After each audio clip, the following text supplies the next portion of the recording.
শোনাচ্ছে 2 বছর পরে ওই একই জায়গাতে এই আলেমের আবার দাওয়াত হয়েছে। ওই লোক হঠাৎ করে ওই যে আগের ক্যামেরাম্যান সে আয়েশা হুজুরের কাছে মোসাফা করতেছে, হাতে চুমো দিতেছে, কপালে চুমো দিতেছে। কে আপনি? আমার চিনেন নাই? ওই যে ক্যামেরাম্যান ছিলাম, সিগারেট খাইতেছিলাম, আপনি আমাকে নসিহত করছিলেন, দোয়া করছিলেন, কাবা শরীফ দেখায় দোয়া করছিলেন, আর বলছিলেন আল্লাহ এই লোককে সিগারেট খাওয়ার বদ অভ্যাস থেকে ফিরে দেন, যদি ফিরে দেন তাহলে এই দোয়াগুলো কবুল করেন, আর যদি না ফিরে তাহলে দোয়া কবুল করেন না। আল্লাহর কসম সেদিন থেকে আমি সিগারেট খাওয়া ছাড়ছি তো ছাড়ছি, আজ পর্যন্ত সিগারেটে ঠোঁটে ধরে নাই। সুবহানাল্লাহ। পরিবর্তন হয়েছে না হয় নাই? হয়েছে না হয় নাই? আমরা যদি পরিবর্তন হতে চাই, সম্ভব না অসম্ভব? সম্ভব। বিচারা 40 বছর খাইছে, আপনি তো 40 বছর খান নাই। একই রকম ঘটনা আলেমরা যখন বয়ান করেন, বয়ান করার পর অনেকে দেখা সাক্ষাৎ করতে আসে না? এক লোকে দেখা করতে আসছে, আসে তো আসে না, আসে তো আসে না, তো হুজুর ডাক দিতে আসছে। আসার পরে বলে কি একটা মাসলা জিজ্ঞেস করতাম, কারণ নানা এবং আমি মক্কা শরীফে গেছি হজ করতে, শয়তানের পাথর মারে না, শয়তানের পাথর মারতে গেছিলাম, ওখানে একটা মাসলা জিজ্ঞেস। তো কথা যখন কাছাকাছি, মুখের কাছাকাছি বলতেছে, হঠাৎ করে সিগারেটের ঘ্রাণ আসছে। এটা ঘ্রাণ না, এটা গন্ধ। এটা কি? এটা ঘ্রাণ না, বলে বলে দিয়েছে দুর্গন্ধ। তো ওই আমি বলছি তাদখিন, মানে আরবি ভাষায় তাদখিন বলে। কি বলে? দখানা ইদাখিন, তাদখিন মানে ধূম্রপান। ধূম্রপান বলে লজ্জা পেয়ে গেছে আর কি। বলতেছে হ্যাঁ এটা খায় না। তো হুজুর এখন যদি নসিহত করে, যতই নসিহত করে কাজ হবে। তো বলে আপনি হজ করছেন? বলে হ্যাঁ। তা আল্লাহ আপনার হজটাকে কবুল করুন যদি আপনি এটা ছাইড়া দেন, আর যদি না ছাড়েন তাহলে বিচারা লজ্জা পেয়ে গেছে। তো উনি এইভাবে একইভাবে কয়েক বছর পরে দেখা করছে, তো ওনার ভিতরে পরিবর্তন হয়েছে। উনিও ধর্মের মধ্যে চলে আসছে, দাড়ি ছিল না, দাড়ি রেখে দিচ্ছে, নামাজ পড়তো না, নামাজ শুরু করে দিচ্ছে, সিগারেট খাইতো, সিগারেট ছেড়ে দিচ্ছে। আয়েশা হুজুরের কাছে কান্না করে আর বলে হুজুর ওই দিনে আপনার দোয়ার প্রমাণ এমন ভাবে হয়েছে, আজ থেকে আমি সেদিন থেকে আজ পর্যন্ত আমি কি করি না, দোয়ার প্রভাব আছে না নাই? আমরা যদি কারো মন জয় করতে চাই কিভাবে করব, সেটা দরকার না দরকার না? দেখা হইতে তো সালাম দিব, আসসালামু আলাইকুম ওয়া রাহমাতুল্লাহ। এরপরে 2 হাতে মুস্তাফা করব। কয় হাতে? 2 হাত। মুস্তাফা করার পরে একটা মুস্কি হাসি দেব। কি দেব? মুস্কি হাসি দেব। মুস্কি হাসি দেওয়ার পরে বলবো আল্লাহ তাআলা আপনাকে সুস্থ রাখুন, আল্লাহ আপনাকে কি করুন, বিপদ আপদ বালা মুসিবত দূর করে দেন। পারবো না ইনশাআল্লাহ? একটা পরিবর্তন জীবনে নিয়ে আসেন, 10টা পরিবর্তন আপনি আনতে পারবেন। একজন মানুষ হাসি দিচ্ছে আপনার দিকে তাকায়, মুস্কি হাসি, তাকে রিপিট করেন, কারণ রিপিট না করাটা অহংকার। চোখটা গরম করে খালি বুকটা ফুলে হাঁটলেই না ভাই। নবীজি কিন্তু এভাবে হাঁটতেন না। নবীজির আদর্শের মতো আদর্শ নাই। একটা মুস্কি হাসি দিতে পারলে একজন মানুষের পরিচয় যদি আপনি বিজয় করতে পারেন, সারা জীবন তার চোখে আপনি সম্মানিত হয়ে যাবেন। সম্মান তো ভাই চাইয়া নেওয়ার জিনিস না। আমি বড়, আমার ধন বেশি, আমার সম্পদ বেশি, আমার টাকা বেশি, আমার পাওয়ার বেশি, আমি অমুক জায়গার মন্ত্রী, আমি অমুক জায়গার মিনিস্টার, এটাতে সম্মান আসে না। সম্মান আসে তো আসে, কেমনে আসে?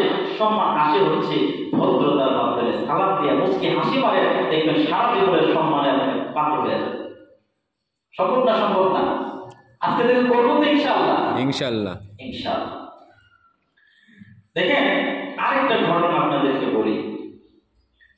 একজন সাহাবী ছিলেন, আমাকে সময় হলে বইলা দিয়ে, এটা তো এখানে ছিল, হযরত তুফাইল ইবনে আমের, নাকি তুফাইল ইবনে উমাইর।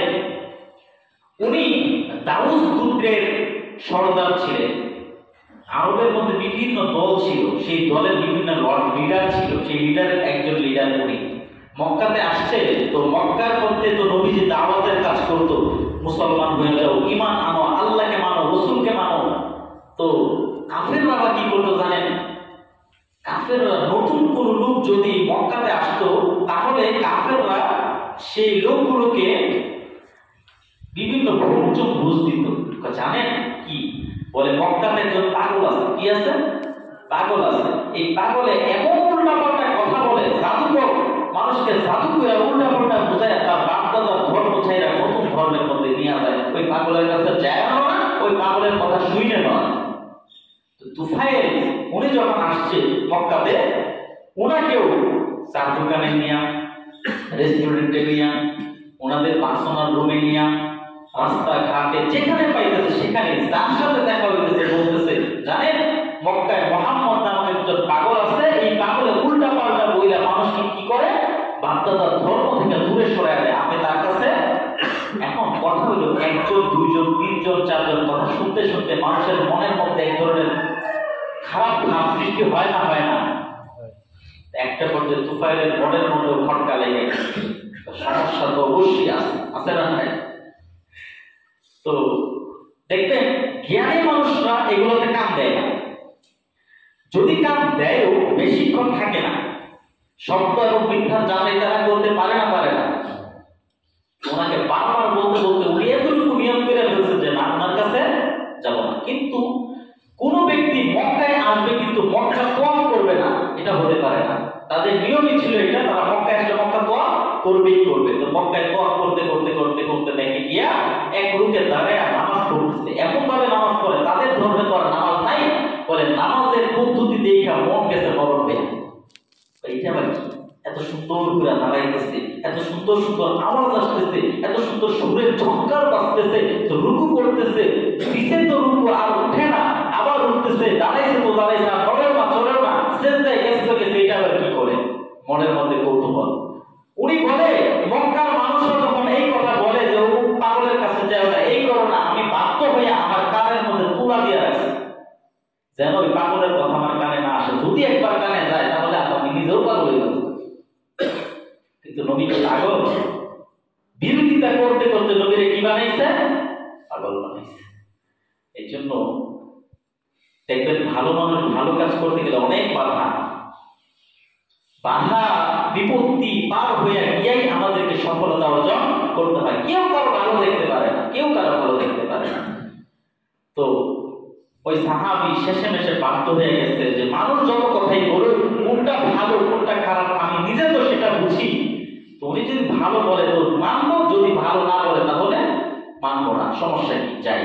যাওয়ার পরে নবীজির তেলাওয়াত পৃথিবীর মধ্যে সবথেকে চমৎকার তেলাওয়াত, এত সুন্দর সুর পৃথিবীতে আরো আছে? ওনার তেলাওয়াতের মতো সুন্দর তেলাওয়াত আরো আছে? আরে আবু জাহেল নিজে সারাদিন বিরোধিতা করতো, রাত্রের বেলা গিয়া নবীজি কি শুনতো? তেলাওয়াত শুনতো।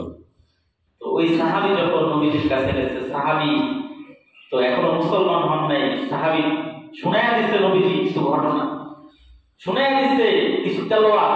ওই তেলাওয়াত শুনা ওই সাহাবীর মন ঘুরে গেছে, বলে আশহাদু আল্লা ইলাহা ইল্লাল্লাহ ওয়া আশহাদু আন্না মুহাম্মাদার রাসূলুল্লাহ, কালিমা পড়ে মুসলমান হয়ে গেছে। বাপদাদার ধর্মের মধ্যে মানুষ বিরোধিতা করে বলবে যে তুমি বাপদাদার ধর্ম ছেড়ে দিছো, তো কোনো কিছু আসে আর যায় না, কারণ আমি তো আসল ধর্ম পেয়ে গেছি। এই জন্য দেখবেন সমাজে অনেক কুসংস্কার আছে। তো আমরা অনেক প্রাচীন জিনিস মাইনে আসছি, বুঝে আসছি, যাই না আসছি, কিন্তু অনেকে বলে না নতুন নতুন হুজুর বেরিয়েছে, নতুন নতুন হাদিস বেরিয়েছে। আরে ভাই, আজ থেকে 80 বছর আগে আমরা যেমন গবেষণা করি, 24 ঘন্টা পড়াশোনা করি, এমন আলেম কয়জন হবে না? এই পুরা মহল্লা না, এই পুরা শহরটা খুঁজে, গাজীপুর শহর 24 ঘন্টা পড়াশোনা করে এমন কয়জন আলেম আপনি পাবেন? কয়জন আলেম পাবেন? তা আমার মধ্যে তার মধ্যে যারা পড়াশোনা করে আর যারা করে তাদের মধ্যে অবশ্যই পার্থক্য থাকবে। কারণ আমি যদি পড়াশোনা করে কোনো গবেষণা আপনার সামনে রাখি, আপনি যদি বলেন দূর হুজুর, আগের হুজুর এগুলা করতো, এখন আপনি এটার বিরোধিতা করেন, হবে? তাহলে বলেন, আপনার তো বুঝতে হবে, আপনার বুঝতে হবে যে গবেষণা কইরা কথাটা বলা হয়েছে।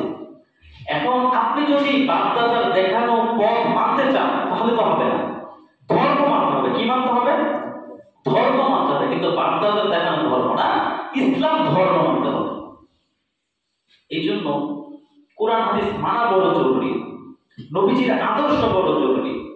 তো আজকের আলোচনা থেকে আমরা ইনশাআল্লাহ যে বিষয়টা শিখলাম সেটা হচ্ছে দেখা সাক্ষাৎ হইলে কি দেব? সালাম। সালামটা অনেকে শুদ্ধ না, সালাম তো দোয়া। সালামের অর্থ হলো আল্লাহ আপনার উপর শান্তি বর্ষণ করুন, কিন্তু আমরা এমন ভাবে সালাম দিই আসসালামু আলাইকুম, তখন অর্থ হয়ে যায় আল্লাহ আপনার উপর গজব নাযিল করুন। কি নাযিল করুন? গজব। সালামটা শুদ্ধ করা দরকার না দরকার না? তাহলে আসেন আমরা একটু প্র্যাকটিস করে শেষ করে দেওয়ার আলোচনা ইনশাআল্লাহ। বলেন আস আস আস সালা সালা সালা সালা সালাম না সালা সালা মু মু আসসালামু আসসালামু আসসালামু আসসালামু আলাই আলাই আলাই আলাই কুম কুম কুম কুম আসসালামু আসসালামু আলাইকুম আলাইকুম আলাইকুম আলাইকুম। ঠিক আছে ইনশাআল্লাহ? সুন্দর হয়েছে না?